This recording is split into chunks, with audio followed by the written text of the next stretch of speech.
It was the second week of term back in September. A phone call on the Tuesday from the lead inspector,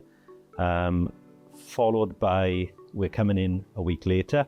What was requested at that time was quite limited compared to a core inspection, very much around the school development plan and looking at the recommendations from the previous core inspection. I did offer the self-evaluation report because the way we structure things at Birchgrove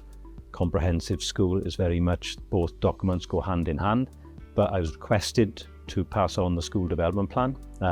in particular the priorities within the school development plan. A further question, working with the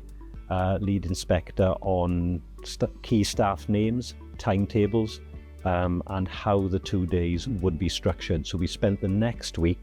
via emails, firstly uploading to the virtual inspection room just very, very limited documents, the school development plan and key staff timetables, and using emails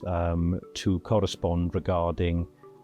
when certain staff would be available and which staff would be needed to deal with certain priorities